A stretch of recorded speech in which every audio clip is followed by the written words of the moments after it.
wabanye nanje Kristo mu bihe bwiza no mu bikomeye unyitaho Yesu urukundo rwawe Kristo runtera imbaraga rukansimbagiza jewe ndirimba haleluya fasha gukunda abandi bose nk'uko wankunze bose bakumenye ko ari wewe mugenga kuri uyu munsi jewe nkiri muzima suko ndi ntungane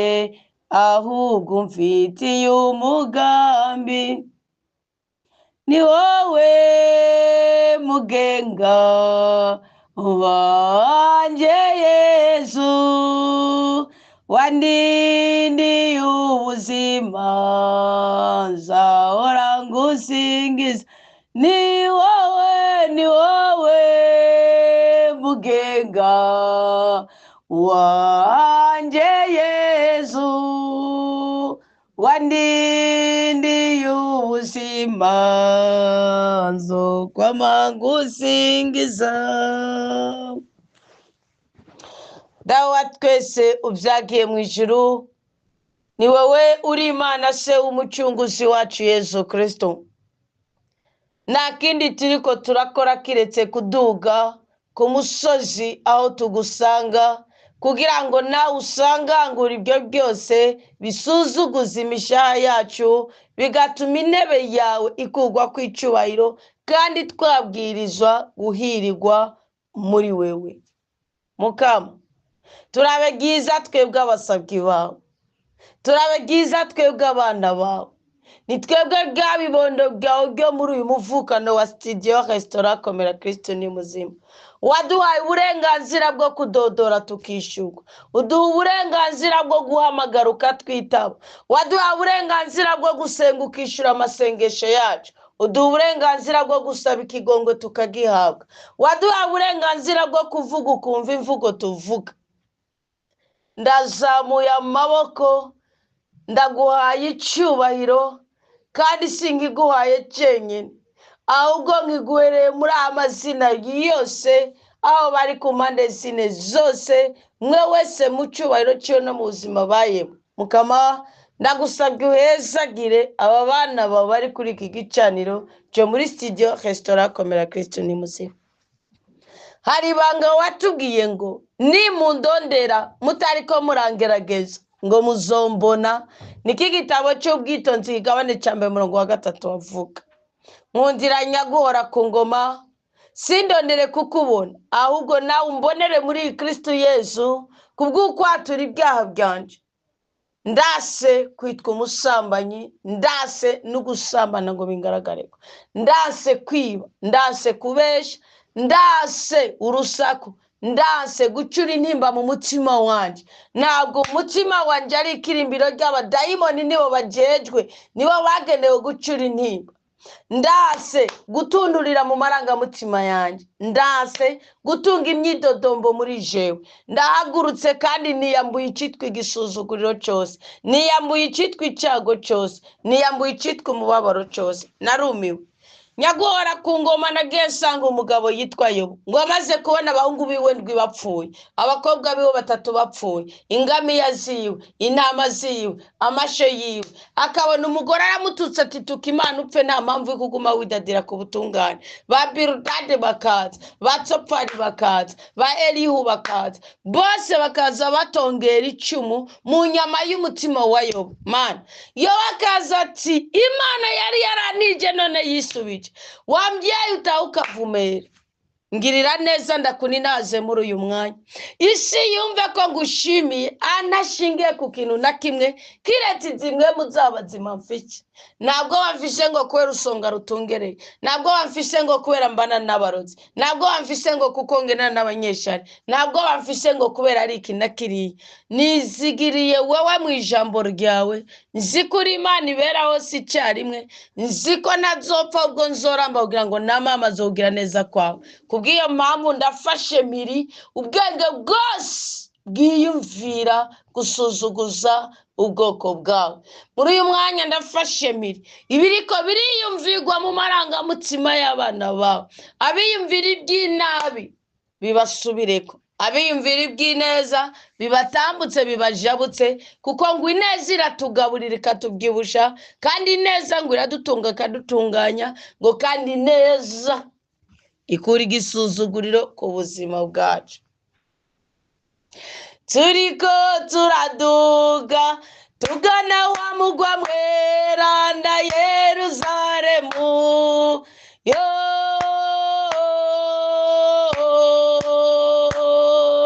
nitwari beza bo gushikayo, kandi urugendo rurananiza mana yanje. Turasabye ingomezi n'ikigongwe,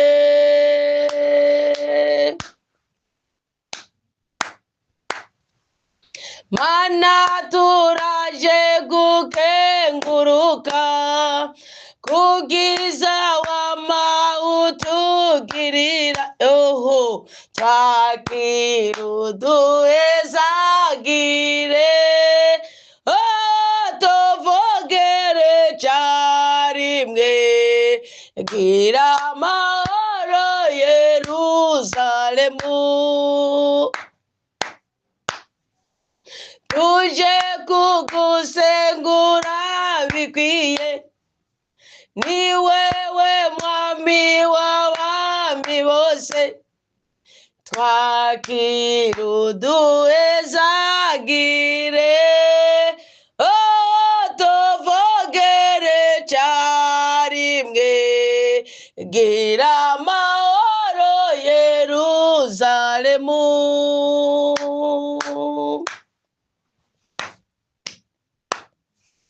Turiko turaduga tugana wa mugwa mweranda Yeruzalemu, yo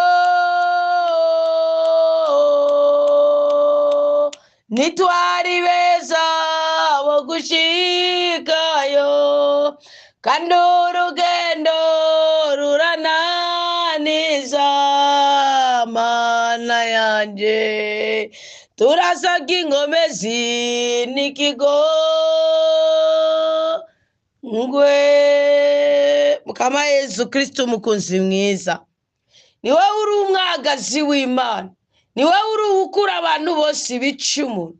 Yesu mwana wa Dawudi tugirira ikigongo.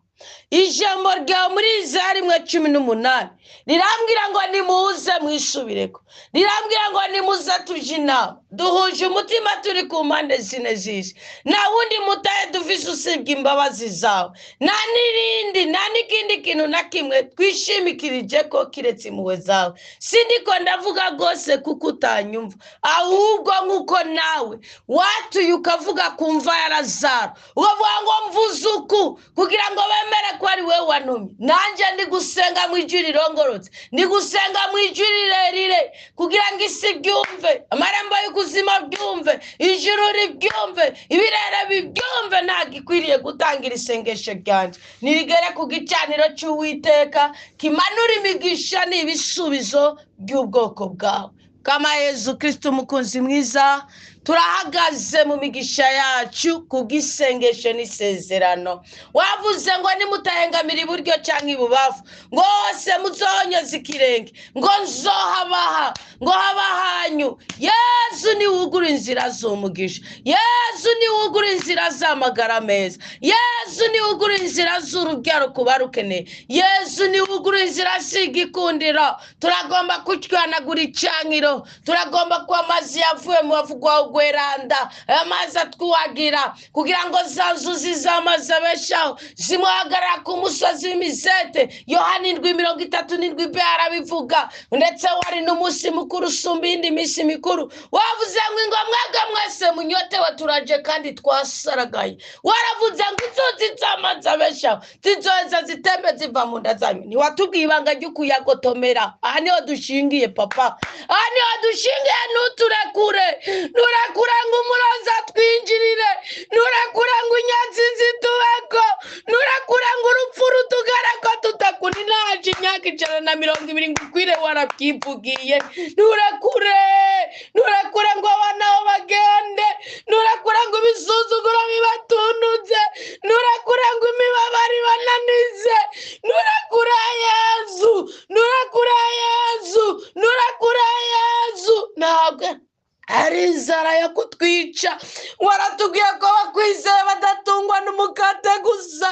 Uratubwira ngo n'ijambo ryawe rirabatunga nirigere mu bagwaye rikize, rigera hari ibitega ritutumure, rigera hari amabuye n'ibihago rikureho, rigera hari ubugumba butunuje abana barikureho, rigera hari inzigo ryomorore ibyo bishejera. Yobu yaravuze ngo igiti cyongeye kikumva amazi ngo naco bari igishitsi kiryamye mu butaka ngo kirongera kikama. Yesu mwana wa Dawudi, Yesu uri umwagazi w'Imana, Yesu uri ukura abantu ibicumuro. Sindamenye isengesho Isaka yagiriye ku musozi wa Mori. Icyo nzi Burayimu yariko yizuza n'Imana yiwe, ariko icyo nazi nicyo Isaka yavuze ngo uze umucungure. Ngwino uducungure ururimi tuvuze n'urunyene. Gera mu bibazo byacu uzana ibisubizo, gera mu bisuzuguro byacu uzana ubudahangagwa.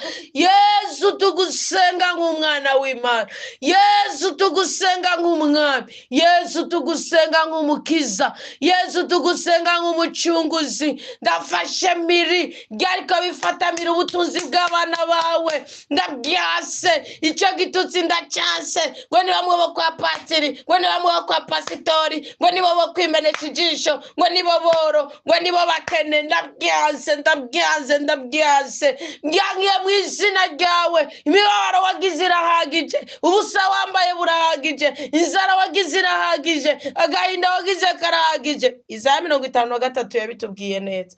Kwari ukugira ngo natwe tuhoge imishishago y'inkoni, ingwara zitandukanye. We Yesu kisaba ariko bizera muri isengesho. Turi mu izamu ryo hagati ya 3 na 6. Ndasiga isuzuguriro ndacanse. Uyu mwana wawe yarakubwiye ngo jewe nyene sinzosona kukuryajya kimwe muri 10.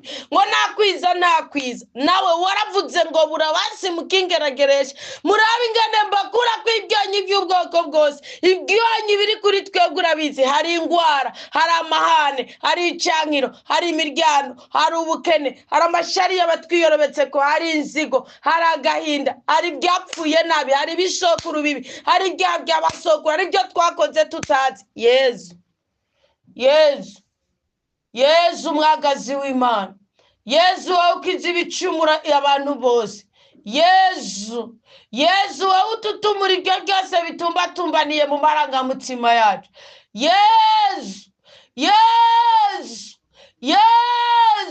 Yesu zina ryakunze yo.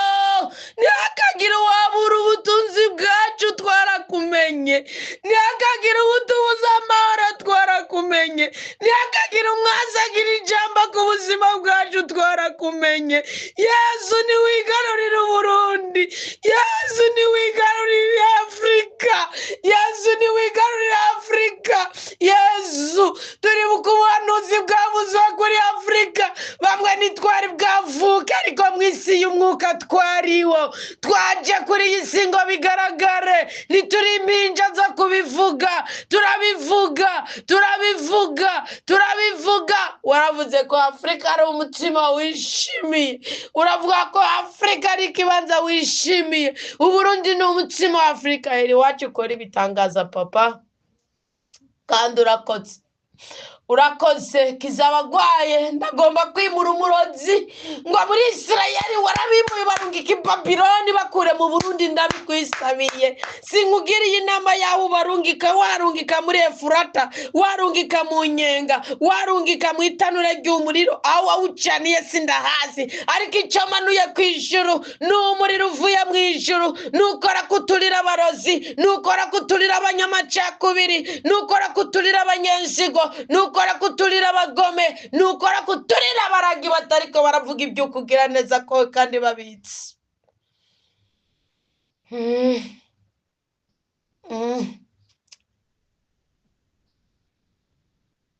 umwasa akira icyobo Imana ikinyereka icyazo inyita nk'umuge yankunda iyo mana zoyiririmba bakristo muze dusenge abera ndabavuza impundu abamarayika baririmbe kuko Imana yakiraganje ngumiriza nig'Imana ngumiriza nig'Imana iyo mbyeyi itayikavumera ngira ndayiririmbire ndayininaze nirudasumbwa munyakigongwe n'Imana ingirira neza nayiteye impundu urukundo rwayo nagakura iyo Mana ikwiye gusengwa urakoze wa Mana urakoze ukuratabaye urakoze ukuracecuruye urakoze ukuranezereje urakoze kukurirukanya umubabaro urakoze ukurirukanya agahinda urakoze ukibihago ntibigifise ijambo urakoze ukicari gihagarariye abarozi cyadukonekta nabo kiracitse ngutu tuboko rero twacu dufate jimbere Yezu ducira inzira umwonguma n'ubudahuma utujabutse mukiza Mukama Yezu Kristo mukunzi mwiza komeza uhezagirwe mu buzima bwacu omora ibikomere by'imitima yacu irukana amadiyabete agende twaramenye ko hari ayahamuriweko irukana ibisuzuguriro bigende irukana imihamuro yose twagizweko n'ababyeyi batakuzi irukana indasago zose niko bazitongere ko ziri ku buzima bwacu natwe turiyambuye icankiro turiyambuye icaha n'akaha turiyambuye ibicumuro turiyambuye ibigirwamana turiyambuye ibisuzuguriro turakunkumuye ubukene turakunkumuriye ubukene ngaha hantu ni ku gicaniro cawe warabajeje kwakira n'umunyota wakomotse mu byo bagushikaniye ngo kandi bawutanga bambaye impuzu zera nanje uwo ndawegeranya mukungugu wari warabujije abana wo gutera imbere ndawase ryakwega urupfu nayo batandukanije nabyo wizere muri sengesho n'umuha umugisha muha umugwiza mukure ko ibyo bigwaragwara by'ibisuzuguriro mukure kwako gahinda n'agacinyizo mukure ko uwo mubabaro umukure kwako kabi umukure ko Yesu mwana wa Dawudi mukure ko icyo cyose cyaturubuza ubuzima bwiwe urakoze ko wumvise gusenga kwanje urakoze ko wakirira itaranacanye urakoze ko wakiriye umubavu mota neza urakoze ko wuguruye imbibe urakoze kukuye imizigo ku bitugu by'abana bawe urakoze kutubabariye ibyaha byacu urakoze Yesu Kristo umukunzi mwiza kuduhaye umwidegembyo udasanze kuduhaye kumenya ukuri uduhaye gusengera mu kuri wumvise gusenga kwanje utabaye uwo twasenganye naho yikubishe hasi kwari kugira ngo umukure bw'ico cacuri nimba mu mutima wiwe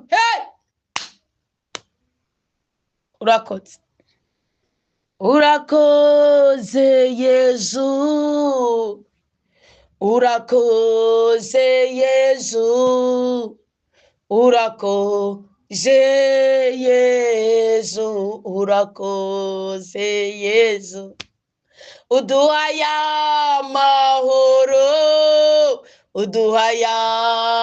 amahoro uduhaye migisha uduhaye ibyishimo. Yezu uduhezagire, uduhezagire, tongeri nkomezi, twongera ububasha.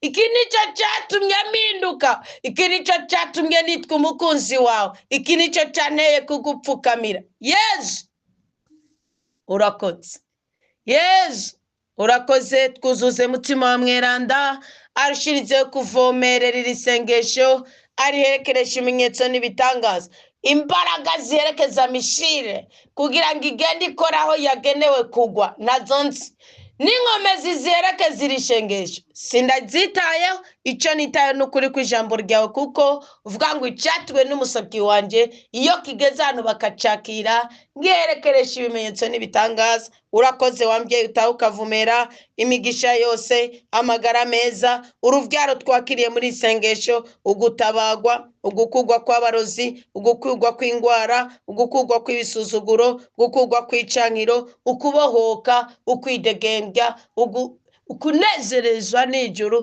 byose mbizitiriye mu rukundo, mu bumwe, mu bubasha, mu bushobozi no mu budahangarwa bwa mwebwe butatubwira ndi Imana imwe rudende, kuko ni mwebwe mugaba byose, ni mwebwe nyene inganji n'ubu ninazwa ubu no mu myaka yose. Nduwawe nawe uri uwanje, uranzi nanje ndakuzi. Kristu kubimenya nibwo buzima, mfise amahoro adashira. Nduwawe nawe uri uwanje, uranzi nanje ndakuzi. Kubimenya nibwo buzima, mfise amahoro adashira. Yezu nduwawe nawe uri uwanje, uranzi nanje ndakuzi. Kubimenya nibwo buzima, mfise amahoro adashira.